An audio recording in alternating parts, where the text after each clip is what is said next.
জাতীয় থেকে আন্তর্জাতিক, প্রান্তিক জনপদ থেকে নগর, চারপাশে এই মুহূর্তে কোথায় কি ঘটছে তা নিয়ে আয়োজন এখন চারদিক। সঙ্গে আছি আমি হাসিবুল্লাহ। একতরফা নয়, ভোটাররা যেন স্বাচ্ছন্দ্যে পছন্দের প্রার্থীকে ভোট দিতে পারে, সেটাই নতুন নির্বাচন কমিশনের প্রচেষ্টা হবে বলে জানিয়েছেন নবনির্বাচিত প্রধান নির্বাচন কমিশনার এএমএম নাসির উদ্দিন। শপথ গ্রহণ শেষে নির্বাচন কমিশন পরিদর্শন শেষে সাংবাদিকদের এমনটা বলেন। তিনি আরও বলেন, সবচেয়ে বড় চ্যালেঞ্জ হবে সুষ্ঠু নিরপেক্ষ নির্বাচন করা। যে দায়িত্ব আমাদের উপরে পড়তেছে, আমরা ইনশাল্লাহ সেই দায়িত্ব পালনে সচেষ্ট থাকব। জাতির যে প্রত্যাশা, সে প্রত্যাশা পূরণের জন্য আমাদেরকে আমরা নিয়োজিত রাখব। এবং আমি আমার সাথে যারা কথা বলেছে, এই সমস্ত প্রেস কথা বলেছে, আমি বারবার বলেছি যে আমার সর্বশক্তি নিয়োজিত করব এই যে জাতির প্রতি যে একটা ওয়াদা, free fair and credible election উপহার দেওয়া, সেটা অর্জনের জন্য, সেটা ডেলিভার করার জন্য যা যা করা দরকার আমি ইনশাল্লাহ তা করব। এর আগে শপথ গ্রহণ শেষে সুপ্রিম কোর্টের জাজেস লাউঞ্জের সামনে নবনিযুক্ত প্রধান নির্বাচন কমিশনার এএমএম নাসির উদ্দিন বলেছেন, সবার সহযোগিতায় জাতিকে সুষ্ঠু এবং নিরপেক্ষ নির্বাচন উপহার দেওয়া হবে। তিনি আরও বলেন, নির্বাচনের দিনক্ষণ বলার সময় এখনও হয়নি। সুপ্রিম কোর্টের জাজেস মিলনায়তনে নবনিযুক্ত সিইসি সহ শপথ নেন নিয়োগপ্রাপ্ত অন্য 4 নির্বাচন কমিশনার। শপথ পড়ান প্রধান বিচারপতি সৈয়দ রেফাত আহমেদ। গেল বৃহস্পতিবার সাবেক সচিব এএমএম নাসির উদ্দিনকে প্রধান করে নতুন ইসি গঠন করেন রাষ্ট্রপতি। আওয়ামী লীগ সরকারের পতনের পর 5 সেপ্টেম্বর কাজী হাবিবুল আওয়ালের নেতৃত্বাধীন নির্বাচন কমিশন পদত্যাগ করার 2.5 মাস পর গঠিত হল নতুন এই কমিশন। আগামী জাতীয় নির্বাচন আয়োজনের দায়িত্ব পালন করবে নবগঠিত এই কমিশন। একটা ইলেকশনের জন্য অনেক সংগ্রাম করেছে, অনেক আন্দোলন করেছে বিগত বছরগুলোতে, এবং অনেকে রক্ত দিয়েছে। আমি তাদেরকে একটা free, fair and credible election দেওয়ার জন্য প্রতিশ্রুতিবদ্ধ, and I will do my best for that. 16 বছর ধরে বলে আসতেছেন আমরা ভোটের অধিকার চাই, আমরা অবাধে ভোট দিতে চাই।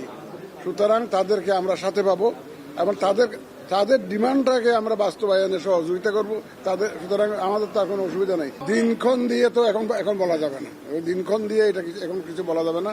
আমরা কিছু রিফর্ম যেগুলো দরকার আছে সেগুলো করে আগে আমি দায়িত্বটা নেই।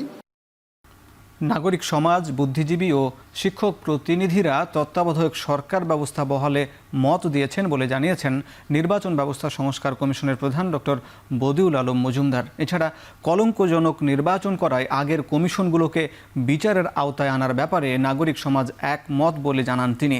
রোববার আগারগাঁওয়ে নির্বাচন কমিশনে নাগরিক সমাজের সাথে নির্বাচন ব্যবস্থা সংস্কার কমিশনের বৈঠক শেষে তিনি একথা বলেন। অনেক রকম প্রস্তাব আসছে আমাদের কাছে, আমরা সবগুলো বিবেচনা নিচ্ছি।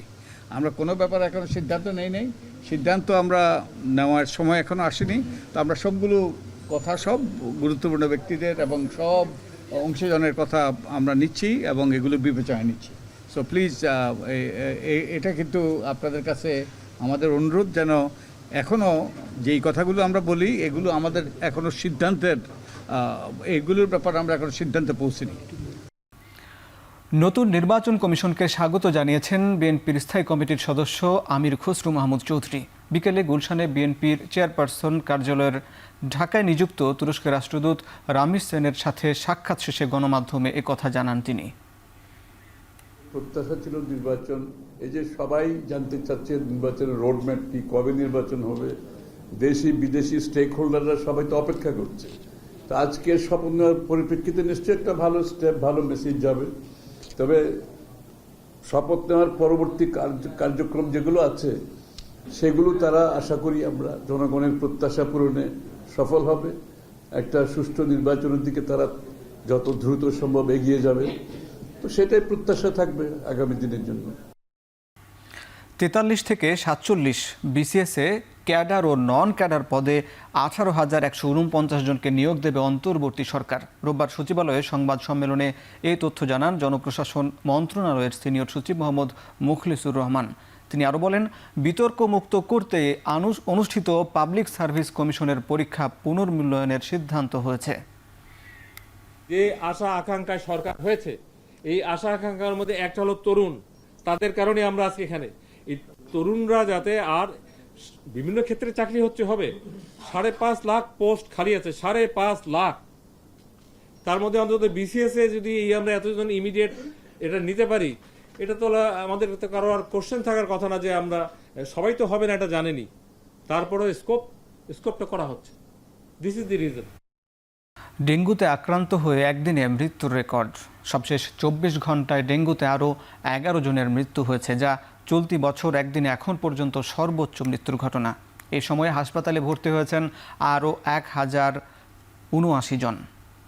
রোববার বিকেলে স্বাস্থ্য অধিদপ্তরের হেলথ ইমার্জেন্সি অপারেশন সেন্টার ও কন্ট্রোল রুম থেকে পাঠানো সংবাদ বিজ্ঞপ্তিতে তথ্য জানানো হয়। গেল 24 ঘন্টায় মারা যাওয়া 11 জনের মধ্যে 9 জনই ঢাকার 2 সিটির কর্পোরেশনের বাসিন্দা। এর মধ্যে 5 জন উত্তর সিটির, 4 জন দক্ষিণের, বাকিরা খুলনা বিভাগের। স্বাস্থ্য অধিদপ্তর জানিয়েছে, চলতি বছরের জানুয়ারি থেকে এখন পর্যন্ত 86,791 রোগী হাসপাতালে ভর্তি হয়েছেন ডেঙ্গুতে আক্রান্ত হয়ে। আর এখন পর্যন্ত ডেঙ্গুতে মোট মৃত্যু হয়েছে 459 জনের। পটুয়াখালী বিজ্ঞান ও প্রযুক্তি বিশ্ববিদ্যালয়ে র্যাগিংয়ের শিকার হয়ে হাসপাতালে ভর্তি হয়েছেন 3 শিক্ষার্থী। এই ঘটনায় তাৎক্ষণিকভাবে 7 শিক্ষার্থীকে হল থেকে বহিষ্কার করা হয়েছে। শনিবার রাতে বিশ্ববিদ্যালয়ের এম কেরামত আলী হলে অবস্থান করা স্নাতক প্রথম বর্ষের 25 শিক্ষার্থী এই র্যাগিংয়ের শিকার হন। শিক্ষার্থীরা জানান, রাতভর র্যাগিংয়ের পর 3 শিক্ষার্থী অসুস্থ হয়ে পড়ে। পরে তাদের শেরেবাংলা মেডিকেল কলেজ হাসপাতালে ভর্তি করা হয়। খবর পেয়ে হলের প্রভোস্ট 2022-23 সেশনের 7 শিক্ষার্থীকে এই ঘটনার সঙ্গে জড়িত বলে শনাক্ত করে। পরে তাৎক্ষণিকভাবে তাদের হল থেকে বহিষ্কার করা হয়। পাশাপাশি ঘটনা তদন্তে 5 সদস্যের কমিটি গঠন করেছে বিশ্ববিদ্যালয় প্রশাসন। এবার আন্তর্জাতিক প্রসঙ্গ। প্রশাসনের চোখ রাঙানিকে বুড়ো আঙ্গুল দেখেই রাজপথে লাখ লাখ পাকিস্তানি। সাবেক প্রধানমন্ত্রী ইমরান খানের মুক্তির দাবিতে গণ আন্দোলনে যোগ দিতে রাজধানী অভিমুখে যাত্রা চলছে বিশাল গাড়িবহর নিয়ে। ডু অর ডাই শীর্ষক এই কর্মসূচি দমনে সব ধরনের প্রস্তুতি নিয়ে রেখেছে অন্তর্বর্তী সরকার। এ অবস্থায় রাজধানীর কূটনৈতিক এলাকায় জারি করা হয়েছে কঠোর নিরাপত্তা। ইসলামাবাদে তাদের প্রবেশ ঠেকাতে শিপিং কন্টেইনার ফেলে রাস্তা আটকানো হয়েছে।